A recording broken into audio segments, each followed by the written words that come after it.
इसका डिफिनेशन भी लिखाएंगे हम। इमेजिनरी इलेक्ट्रिक फील्ड लाइंस क्या होती है? इमेजिनरी लाइंस होता है ना, आपको पता नहीं है। कुछ इम्पोर्टेंट दिख रहा है तो इसमें से भी चैनल वाले में से लिखवा देता है। चैनल में भी बहुत वो बिल्कुल जेरी बन गई इलेक्ट्रिक फील्ड लाइंस। और देखिए जो 11th में पढ़ा उस चीज़ को आप क्लास 12 में अप्लाई करना है, ज़्यादा अंतर नहीं है ना। बस वहाँ पे इलेक्ट्रिक फील्ड जैसे 10 में आपने इलेक्ट्रिक फील्ड पढ़ा था वो यहाँ पर भी है ना, फॉर्मूला है बस उसका, लेकिन सारी चीज़ें वेक्टर को फॉलो करना है, यानी आपको वेक्टर आना चाहिए क्लास 11 में, नहीं आना तो इसमें प्रॉब्लम होगा, है ना। और बस यहाँ इस चैप्टर में कुछ रूल हो लिखिए इसमें। The electric field in a region, the electric field in electric field lines है ना हेडिंग, अब इसमें लिखिए हेडिंग है, अब इसमें अंदर लिखिए electric field in a region, the electric field in a region can be graphically, the electric field in a region can be graphically represented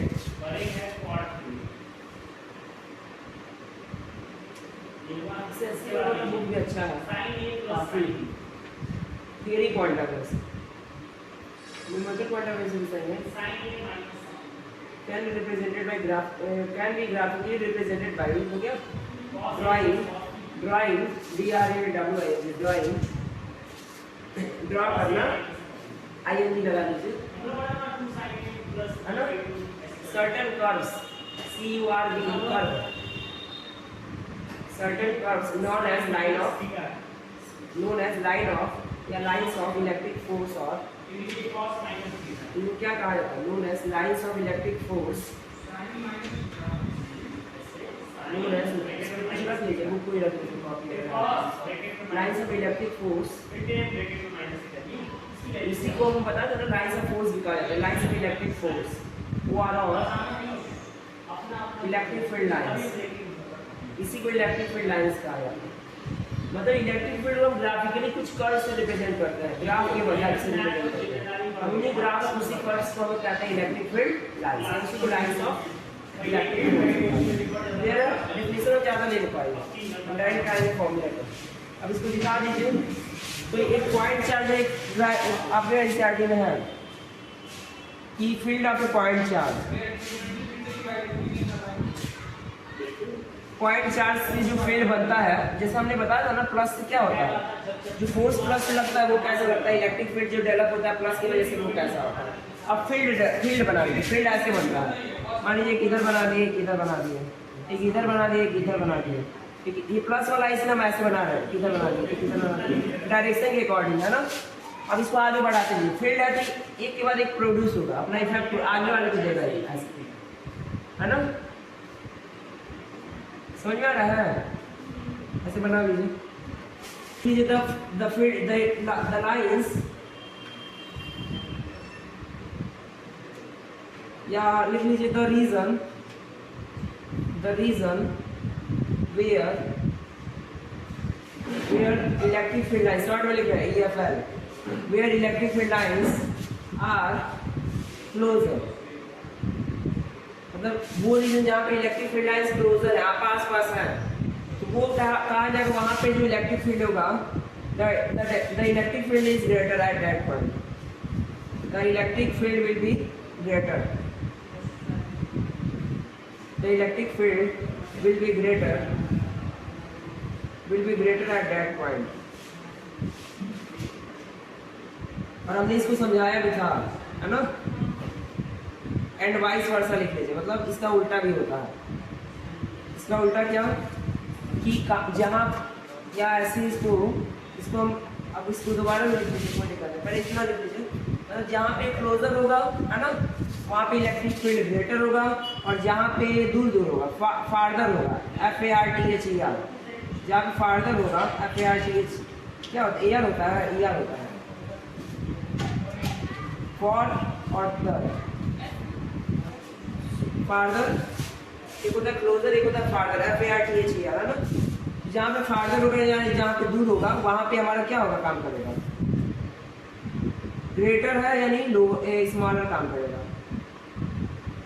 ऐसे शॉर्ट में ऐसे लिख लीजिए ताकि आपको लिखना ना पड़े, एक ऊपर लिख लीजिए, आप समझ जाएंगे। वाइस वर्सा करेंगे तो हो जाएगा।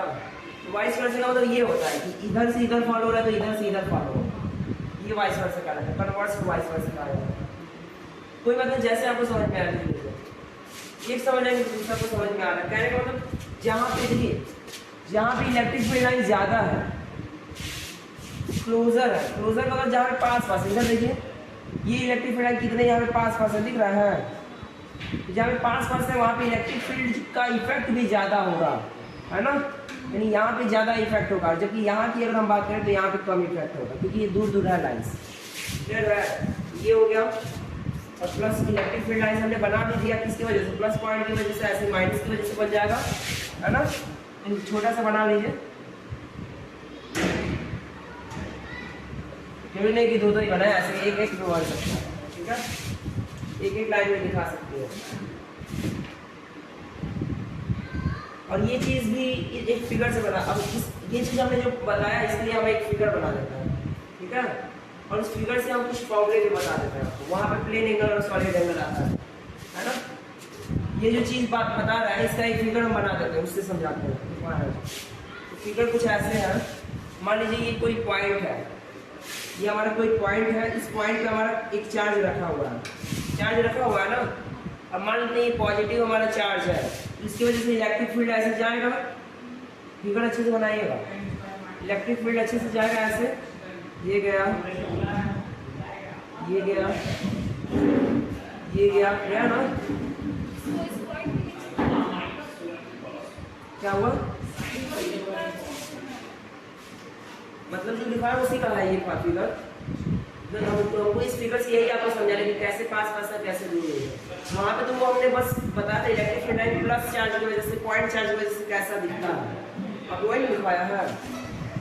अब देखिए जो एनसीईआरटी में फिगर उसी को समझा रहे हैं, लेकिन ये हम फॉर्मूले से बताएंगे, है ना। मान लीजिए ये वो पॉइंट है, यहाँ पे क्यू चार्ज रखा हुआ है और ये हमने बना ही दिया। अब यहाँ पे दो रीजन हम सपोज करें, एक ये रीजन है ना, ये P1 रीजन है, ठीक है ना, और एक P2 रीजन है, इसका ये सेंटर मान लीजिए इस रीजन का, और ये P2 रीजन दिख रहा है, ये P2 रीजन पॉइंट है ना। ऐसे ही एक तरह का हमने ना, मान लिया एक सर्कल हमने बनाया इसमें ऐसे, ठीक है, समझिएगा, दिख रहा है,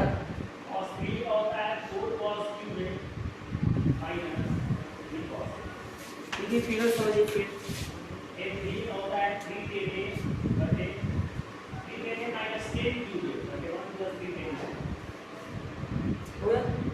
अब यहाँ पे दो, अब फिगर के हिसाब से एक ये रीजन है, एक ये रीजन है। अगर हम इस रीजन की बात करें तो यहाँ पे जो इलेक्ट्रिक फील्ड लाइन से वो क्लोजर है ना, और इस रीजन की बात करें P2 रीजन की, वहाँ पे इलेक्ट्रिक फील्ड लाइन क्या है, फार्दर है, वही चीज़ है। तो हम ये कह सकते हैं, एक और टर्म हम ग्रेटर और स्मॉलर बोल रहे हैं ना, तो जहाँ पे क्लोजर होगा वहाँ पे इलेक्ट्रिक फील्ड क्या होगा, स्ट्रॉन्ग होगा ना। यहाँ पे हम बोल सकते हैं इस रीजन में इलेक्ट्रिक फील्ड क्या होगा, स्ट्रॉन्ग होगा, और इस रीजन पे इलेक्ट्रिक फील्ड क्या होगा, है ना। वैसे ही आपको बुक में भी लिखा हुआ है।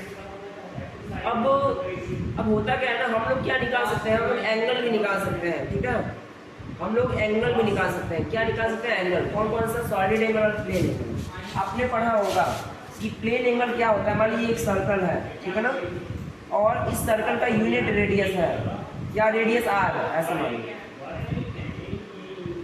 अगर रेडियस आर है, इसका अगर हमको लेंथ निकालना है इसका, अगर मान लीजिए यहाँ पे थीटा, यहाँ पे 1 रेडियन एंगल बना हुआ है, कितना बना हुआ है, रेडियस आर है, 1 रेडियन एंगल है, और यहाँ पे अगर इसका आर का लेंथ कितना है, एल है। तो यहाँ पे फॉर्मूला आपने पढ़ा था ना, एंगल बराबर आर अपॉन रेडियस, मतलब यहाँ पे एंगल की वैल्यू थीटा है, लेकिन थीटा यहाँ पे किस में है, रेडियन में, थीटा रेडियन में, ये हो गया डिग्री, और रेडियन यूनिट होता है ना थीटा का, ये रेडियन में। तो इसका फॉर्मूला आता है, ये प्लेन एंगल का फॉर्मूला आता है, प्लेन एंगल का मान थीटा बराबर क्या होता है, आर अपॉन रेडियस, यही होता है, यानी आर क्या पे एल है, अपॉन में ये किसका फॉर्मूला होता है? कि प्लेन एंगल का फॉर्मूला होता है। इसका यूनिट भी आप जान रही है, रेडियन होता है ना। एंगल का यूनिट प्लेन एंगल का रेडियन है, आपने पढ़ा हुआ है साइन सिस्टम में, ठीक है। अब यहाँ पे सॉलिड एंगल की बात होती है, तो सॉलिड एंगल हम निकाल सकते हैं। हाँ, ये यूनिट लेस होता है, डायमेंशन में नहीं होता, क्योंकि इसका रेशियो दिख रहा है ना, सेम चीज है, ठीक है। तो क्वेश्चन पूछ देता है कि बताइए प्लेन एंगल क्या है, ऑप्शन में नहीं होता। अब यहाँ पे सॉलिड एंगल, जैसे यहाँ पे प्लेन एंगल का फॉर्मूला बना, वैसे सॉलिड एंगल का भी एक फॉर्मूला बनता है। हम लिख देते हैं सॉलिड एंगल का। सॉलिड एंगल किससे दिखाएंगे?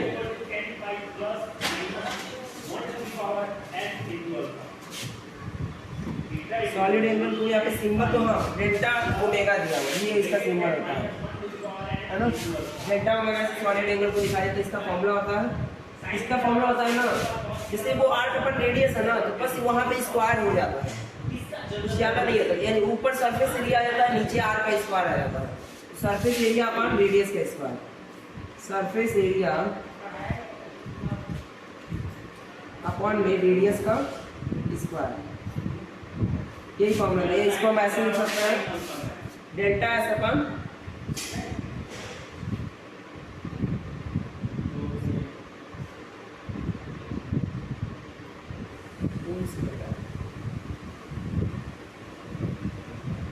अब ये जो एरिया की अगर हम बात करें, तो ये हम जो सेट एरिया की है उसी का एरिया होगा। यहाँ पे इसका सरफेस एरिया किया जाता है, ठीक है ना। सरफेस एरिया जो किसका, इस सर्कल का है, ठीक है ना, जो इस कोन से कटा हुआ है। रेडियस के स्क्वायर होगा, इसको डेल्टा से रिप्रेजेंट कर लेते हैं, कि सरफेस एरिया होगा रेडियस के स्क्वायर यानी कि आर स्क्वायर, ये फॉर्मूला होता है। हम कैपिटल आर लिखेंगे तो कैपिटल आर हो जाएगा, स्मॉल आर हो जाएगा।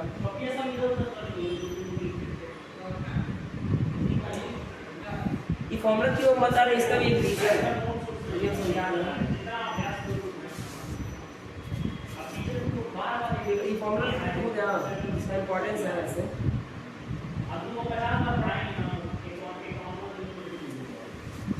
क्लियर हो गया?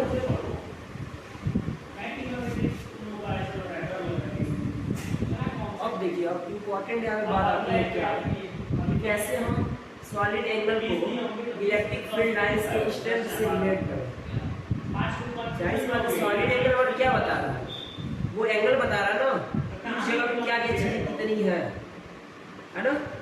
एक बार ऐसा नहीं चैप्टर पढ़ लियो, एक बार पूरा अच्छे से एनसीईआरटी सारा कराया है, आरडी की क्वेश्चन कराया ये ना, थोड़ा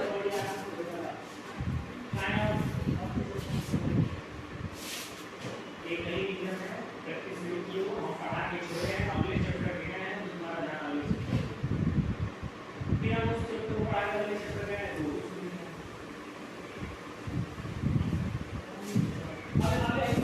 अब देखिए।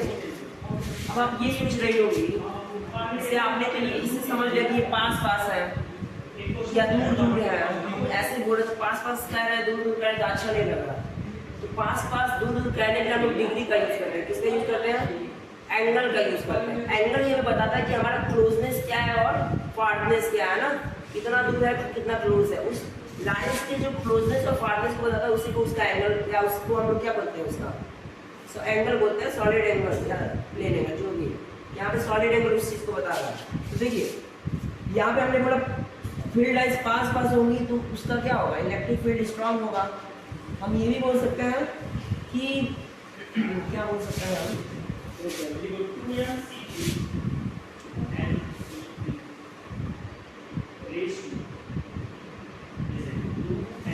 अब हम ये भी बोल सकते हैं ना कि जिसका जहाँ पे ये जो सरफेस एरिया जहाँ पे स्मॉलर होगा, जहाँ पे सरफेस एरिया स्मॉलर मिलेगा, वहाँ पे क्या होगा,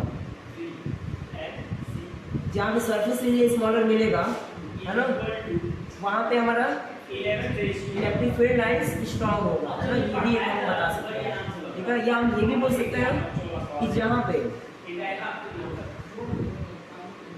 है ना, जहाँ पे हमारा रेडियस स्मॉलर, रेडियस हमारा क्या होगा, स्मॉल होगा, वहाँ पे क्या होगा, इलेक्ट्रिक फील्ड लाइंस स्ट्रांग होगा। और एक और चीज हमने क्या बोला, radius smaller electric field strong, है ना। फिर हमने बोला कि सरफेस एरिया स्मॉलर, है ना, इलेक्ट्रिक फील्ड क्या होगा, स्ट्रांग होगा। आप एक और चीज जानती है, ये चीज नोट कर लीजिए। कि जब रेडियस स्मॉलर है इलेक्ट्रिक फील्ड स्ट्रॉन्ग है, तो जब रेडियस स्मॉलर होगा, इस फॉर्मूले से देखिए, इस फॉर्मूले में अगर रेडियस स्मॉल है, इस फॉर्मूले में रेडियस अगर स्मॉल है तो सॉलिड एंगल क्या होगा, ज़्यादा होगा ना। हम यहाँ पे लिख सकते हैं, इसका मतलब ये है रेडियस स्मॉलर यानी कि सॉलिड एंगल हमारा क्या है, ज़्यादा है ना। और यहाँ पे सरफेस एरिया स्मॉलर है, सरफेस एरिया स्मॉलर है यानी कि यहाँ पे सॉलिड एंगल क्या है, समझ में आ रहा है। एक बार देख लीजिए फिर,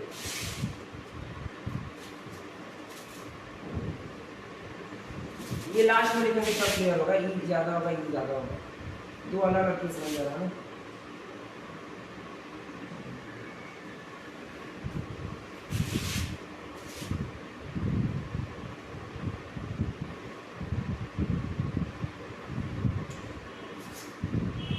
कुछ कॉमन चीजें दोनों में दिखाई दे रही है, दोनों ही केस में हमारा क्या हो रहा है, स्ट्रॉन्ग ही हो रहा है इलेक्ट्रिक फील्ड, दोनों ही केस में स्ट्रॉन्ग इलेक्ट्रिक फील्ड हो रहा है, स्ट्रॉन्ग ई,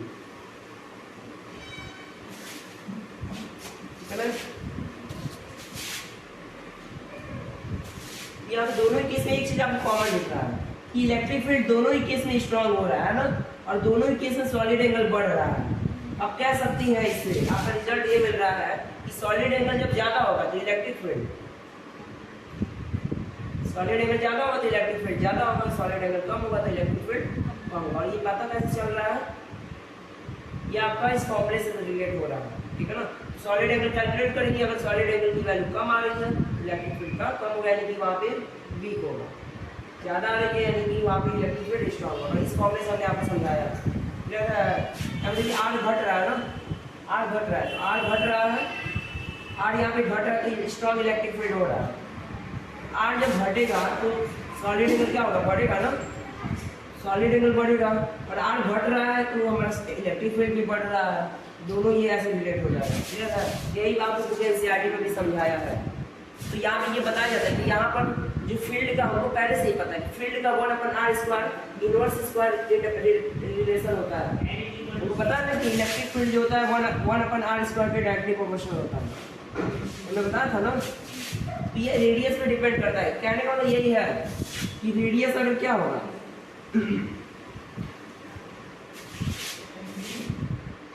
देखिए रेडियस अगर कम होगा तो इलेक्ट्रिक फील्ड ज़्यादा होगा, रेडियस अगर ज़्यादा होगा तो इलेक्ट्रिक फील्ड कम होगा, वो सब इसी पे डिपेंड करता है, ज़्यादा कुछ हमने नहीं बताया। वहाँ पे लिखा भी है, देखिए फिगर बनने के नीचे भी लिखा है डिपेंडेंस ऑफ इलेक्ट्रिक फील्ड, इस टाइप है ना। कैसे इलेक्ट्रिक फील्ड किस पे डिपेंड कर रहा है, नंबर ऑफ फील्ड लाइन्स पे डिपेंड कर रहा है और उसका डिस्टेंस पे डिपेंड कर रहा है, स्मॉल आर पे डिपेंड कर रहा है। अब एक और फिगर आप बना लीजिए, मान लीजिए कभी कोई क्वेश्चन फिगर के माध्यम से पूछ देता है, ऐसे इन दोनों फिगर को बना लीजिए, फिगर ही हम बनवा दे रहा है।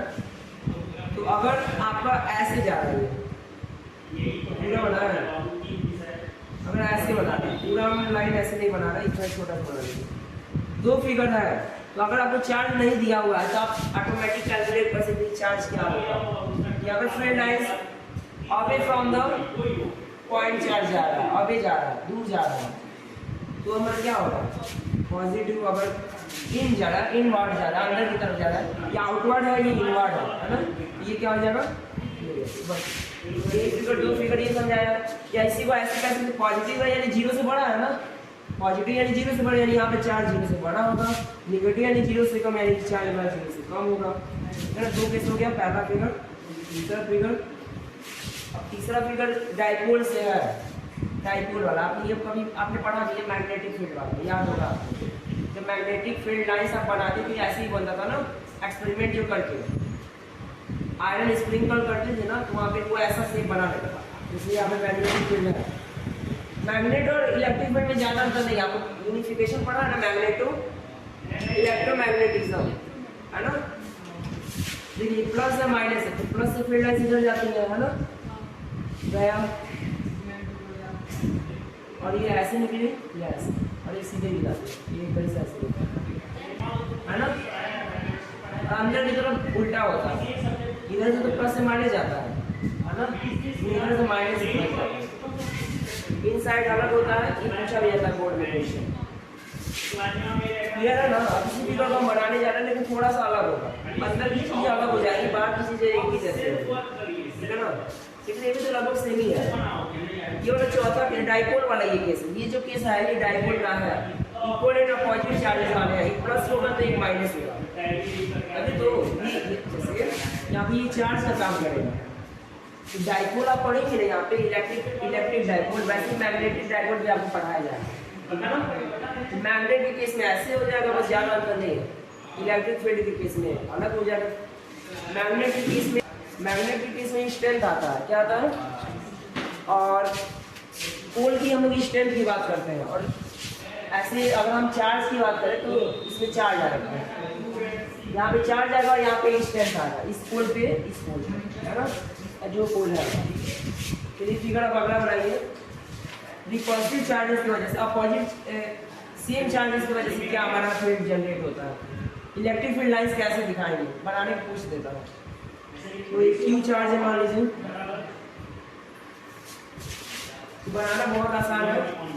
तो यहाँ पे ये रिपेल करेंगे एक दूसरे को, देखिए यहाँ पे ये एक दूसरे को धक्का देंगे, जब ये निकलेगा यहाँ से ऐसे, लेकिन ये धक्का देगा ऐसे।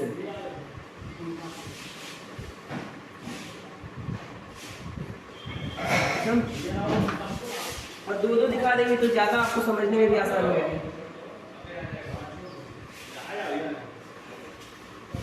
हो गया, ये इधर से किधर जाएगा, इधर जाएगा, ये मिलेगा नहीं दोनों, है ना, दोनों कभी भी मिलेंगे नहीं।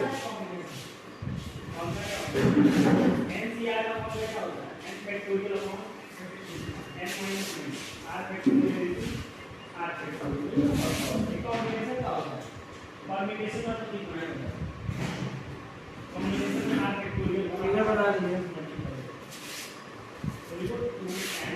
और ये प्लस वाला ना हमेशा बस डायरेक्शन का ही रूल है, इसी फॉर्मूले से ये लगेगा, है ना। प्लस वाले से हमेशा दूर भागता है इलेक्ट्रिक फील्ड लाइंस, है ना। इसमें ये गया, ये इधर गया, इधर गया, है ना, लास्ट में ये इधर गया और एक इधर, बाकी ये इधर चला जाएगा। बना लीजिए इसकी जगह,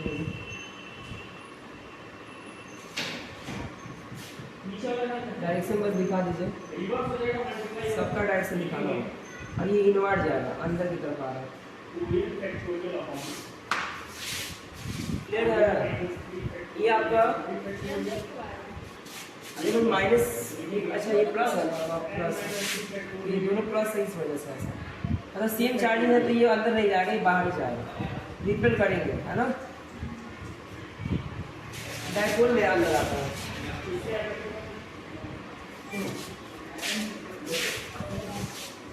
अब डाइपोल की बात करें तो डाइपोल बहुत सेम ऐसे ही डाइपोल भी बनता है, ज़्यादा अंतर नहीं है, बस इसमें एक प्लस होगा और ये क्या होगा, माइनस।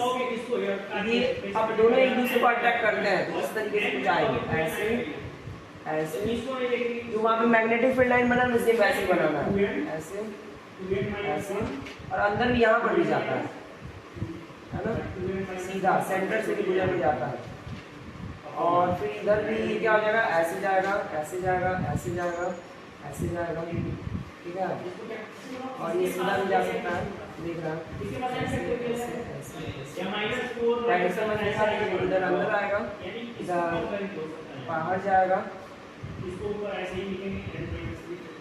और इधर भी क्या होगा, प्लस से माइनस में ऐसे जाएगा। क्लियर हो रहा है, इधर देखिए सेम वैसे ही बना, डायरेक्शन सारा आप दिखा दीजिएगा, अंदर तो नहीं है कोई, फील्ड लाइंस बस हमने कम बना दिया है। और वहाँ पे जो उसका क्लोजनेस और फारनेस है उसको आप शो कराइएगा। वहाँ पे देखिएगा यहाँ पे इस चार्ज के पास में इलेक्ट्रिक फील्ड लाइन पास हो गया, चार्ज से दूर जाएंगे तो इलेक्ट्रिक फील्ड लाइन से दूर जाने लगेगी। तो हमने थोड़ा रफली बनाया है, आप बुक से देखिए बना लीजिएगा, ठीक है।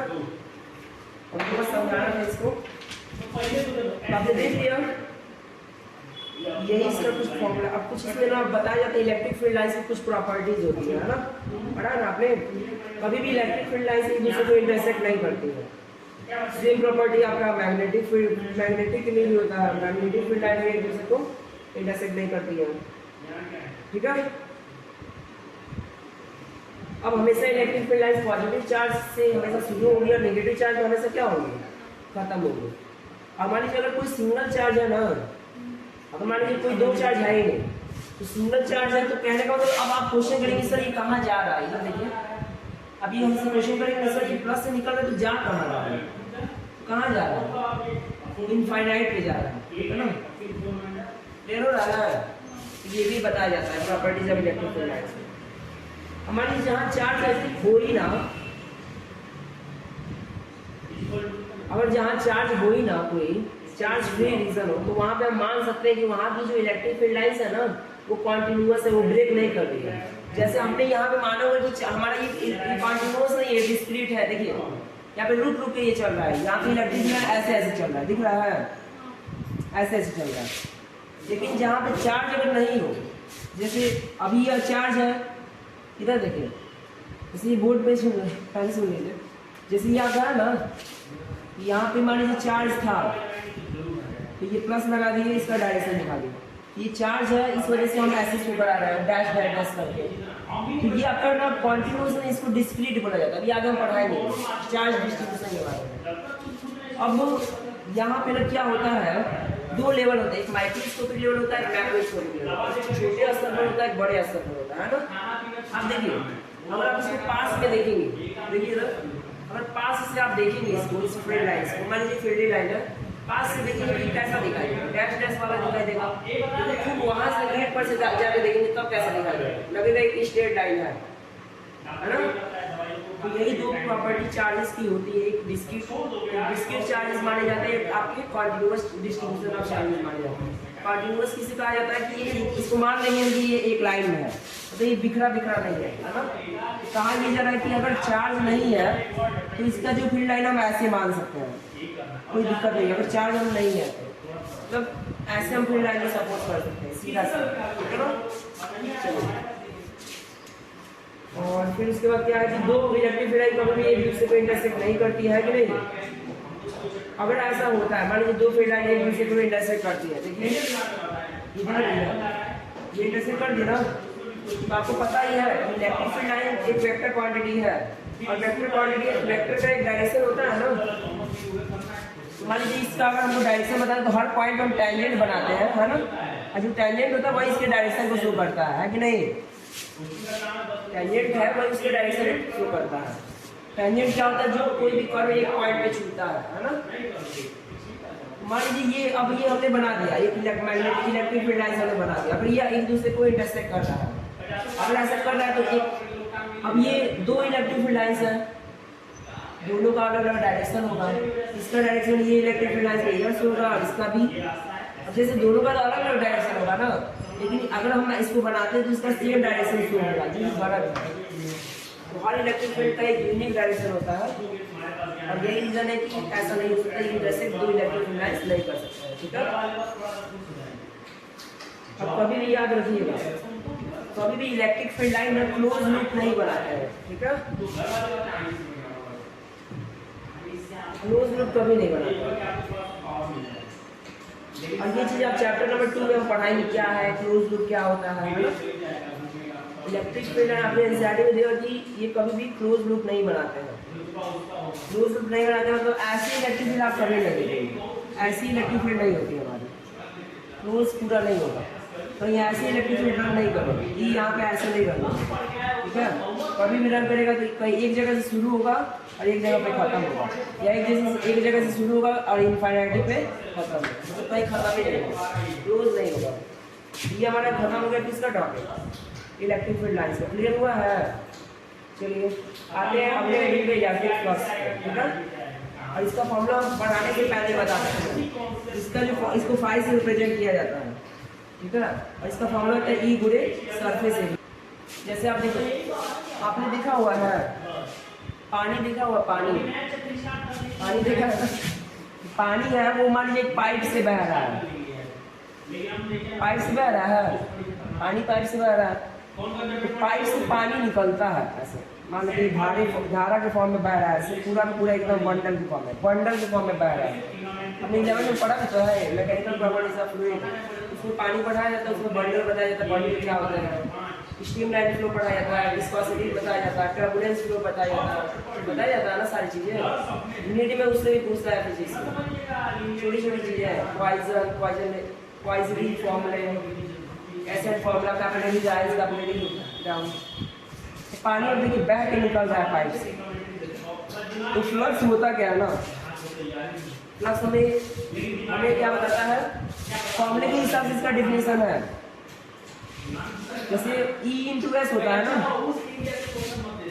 इस एरिया से यहाँ पे जो इसका एरिया है ये वाला, ये दिख रहा है जो ओपनिंग वाला एरिया है जहाँ से खुल रहा है ना, इसके आउटर एरिया से गेट से कितना पानी बाहर आ रहा है, उसका जो नेट अमाउंट होता है वही हमारा क्या होता है, फ्लक्स होता है, कितना पानी बाहर आ रहा है। ठीक है, लेकिन यहाँ पे थोड़ा सा अलग है, इस वाले में थोड़ा सा अलग, वो पानी की बात है ना, वाटर फ्लक्स भी कैलकुलेट किया जाता है। यहाँ पे क्या है, यहाँ पे इलेक्ट्रिक फ्लक्स, इलेक्ट्रिक फ्लक्स में थोड़ा सा बदल जाएगा, यहाँ पे पानी नहीं रहेगा, यहाँ पे क्या रहेगा बोलिए, यहाँ पे आपका इलेक्ट्रिक फील्ड लाइंस रहेंगे। तो किसी गिवन सरफेस से कितनी इलेक्ट्रिक फील्ड लाइंस गुजर रही है, किसी गिवन सरफेस से कितनी इलेक्ट्रिक फील्ड लाइंस गुजर रही है, उसी को हम क्या बोलते हैं, फ्लक्स बोलते हैं। क्लियर हो रहा है, बना लीजिए फिगर। किसी गिवन सरफेस से, ये आपका एक मान लीजिए पाइप है या एक वायर है उसका, और ये आपका इसका सर्कुलर क्रॉस सेक्शन है, क्रॉस सेक्शन। तो वहां से कितनी फील्ड लाइंस गुजर रही है, इसका फ्लक्स। अब जरूरी नहीं कि वो सरफेस सिलेंड्रिकल नहीं हो, हम चाहे तो उसको सर्कुलर जरूरी नहीं है कि मानेंगे, फिर उसको बना रही है ना, इसको बना लीजिए, एक और बनवाएंगे अभी, ठीक है, हम इससे समझाएंगे और उसके नीचे फॉर्मूला भी लिख लीजिएगा। और यहाँ पे क्रॉस नहीं होता, यहाँ पे डॉट होता है, आपने तो पढ़ा ही है ना,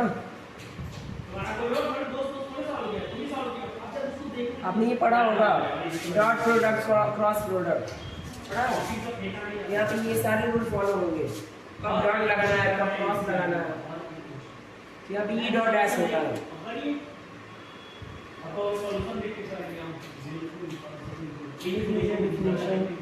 डिफिनेशन लिख लीजिए।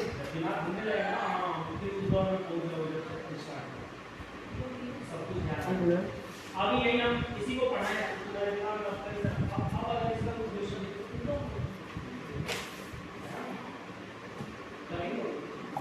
इलेक्ट्रिक फ्लक्स बहुत बड़ा दिया है, इसमें पानी से नहीं समझाया, इसमें भी इसी से समझाया, इससे आगे में भी सेम समझाया, पानी का ही एग्जाम्पल दिया है।